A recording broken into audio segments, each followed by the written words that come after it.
Hi everyone, and welcome to another narration style video for the Prother Hospital Memories Facebook page. Today I'm on a walk through Stanleyburn Woods, south to be exact, and this video starts where the video on Prother Hospital Woods ends. So if you haven't seen the Prother Hospital Woods video, then you may want to consider having a look at that one first. Before I begin, I wondered if this bridge into Low Guards Wood has a name. If it has, then let me know in the comments below. One thing is for certain, it's great to see so much water in the burn.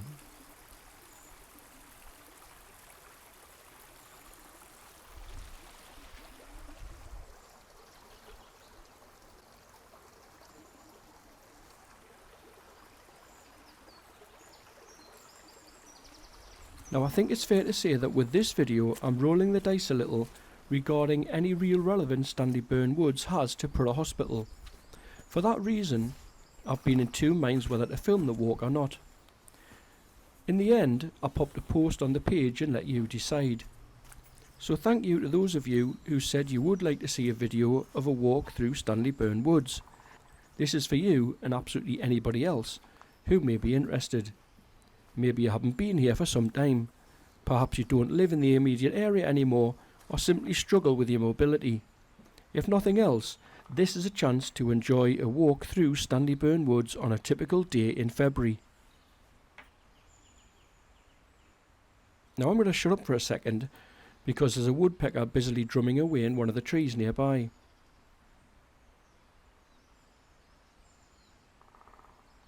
What an amazing sound.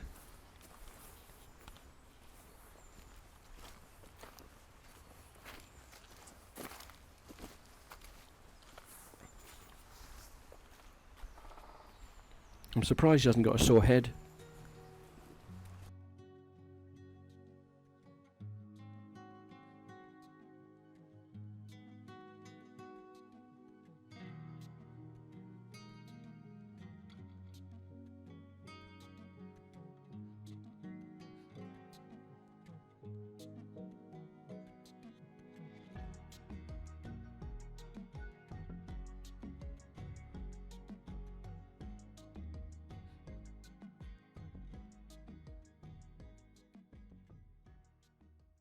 So what has Stanleyburn Woods got to do with Prother Hospital? Well, firstly, Stanleyburn Woods ran close to much of the hospital site, such as behind Midway's east and west, Fraser House, and houses 5, 6 and 7 on the drive. It also ran parallel to the main hospital drive, separated, as you know, by part of the golf course. Secondly, there would have been the odd occasion when Stanleyburn Woods was the subject of a search for missing, lost or overdue residents. Other than that, I'm interested to hear any references you may have which tie in Stanleyburn Woods to Prother Hospital, so please feel free to leave your own comments below. For instance, were these woods used for any sort of training or recreational activities connected to the hospital?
Over the years, I'm sure many of you will have walked through Stanleyburn Woods simply for the enjoyment of the walk, and it's a fact that most people working at Prother Hospital will have lived in the local community too.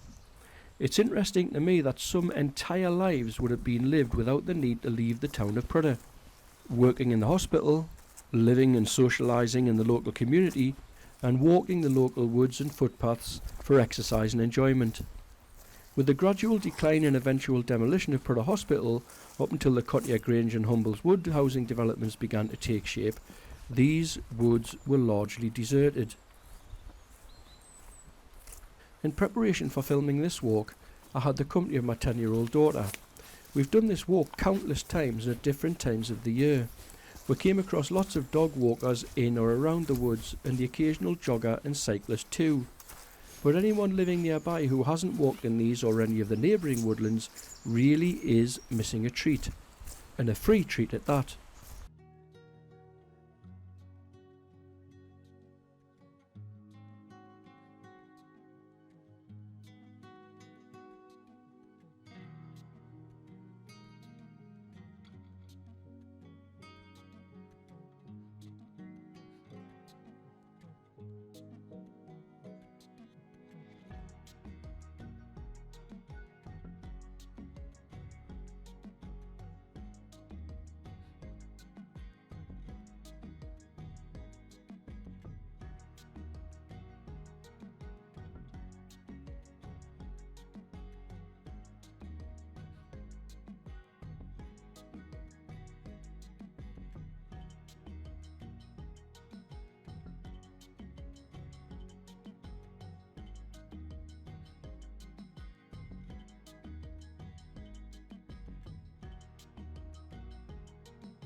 Stanleyburn Woods, along with the neighbouring Prother Hospital Woods, is owned by the Woodland Trust, which is great news because it effectively secures the future of the woods from development or destruction for many decades to come.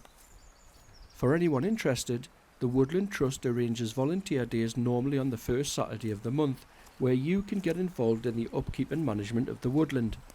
If that's something you're interested in doing, then why not register your interest at woodlandtrust.org.uk. The volunteers I recently came across in Prother Hospital Woods consisted of people in the middle age to retirement age bracket, so don't let age be a barrier to getting involved. The entire Stanleyburn Wood is covered by a tree preservation order, safeguarding the woodland from deliberate damage and to make sure the area doesn't lose its natural appeal. The trees occupying the upper slopes of the Dean mainly consist of beech and sycamore. Closer to the burn, you're more likely to find ash, willow, birch and alder. As I said earlier, it's mid-February at the time of filming, and I've specifically chosen this time of year because there's not a lot of foliage around and you can get a clearer picture of the walk. But from June onwards you can expect to see flowering plants such as crossworth, pignut, lady smock, woodrush, wood anemone, wood sorrel, bluebells, dog's mercury, wild garlic, and of course, rhododendrons. For what it's worth, I've never heard of most of that lot either. But perhaps the rhododendron should have been the emblem of Prother Hospital, because it was absolutely everywhere on or around the site.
Over the last 18 months I've walked through this wood about 15 times, getting to know the layout and feel of it.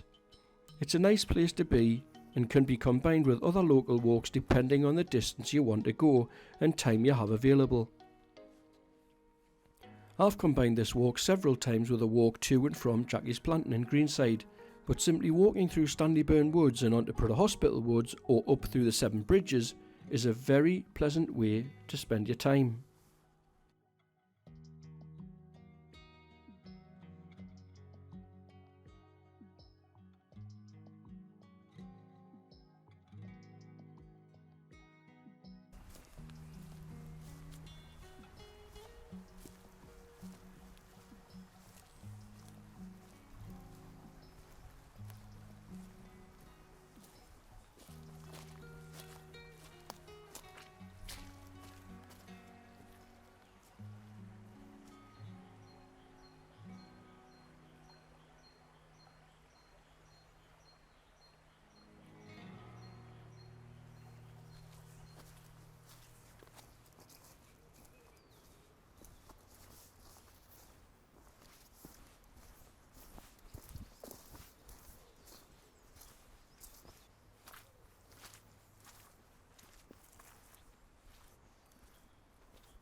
This part of Stanleyburn Woods in particular reminds me of a number of similar landscapes I've walked through in the Lake District. The tall trees and the widening woodland floor deceive you into thinking you're miles away, yet here we are, barely a mile from the centre of Prudhoe.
This area was mapped between 1862 and 1864, and on that map there's a ford located somewhere in this approximate area, not quite as far down as where the road crosses Stanleyburn today.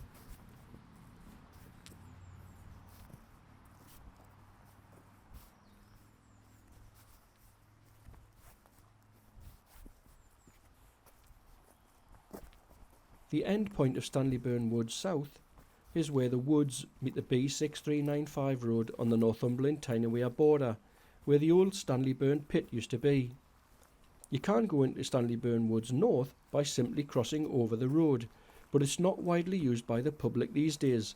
That's mainly because there's no exit at the northern end of the path, so walkers have to retrace their steps back to the main road again.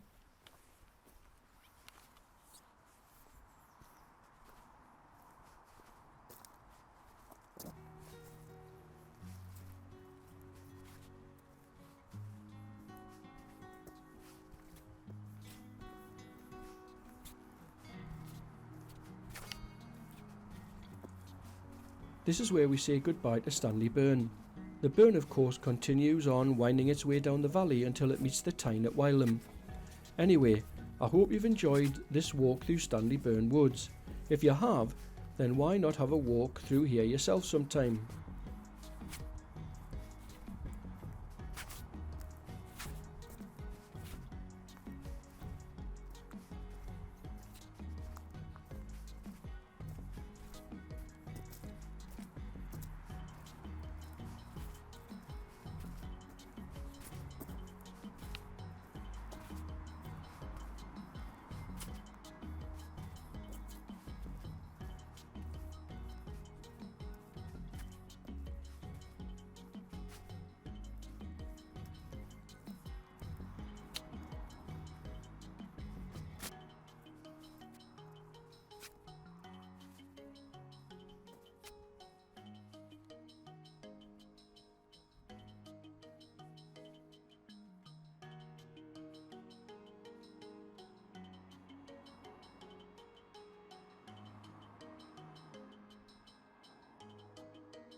Full marks if you've watched this video all the way through to the end.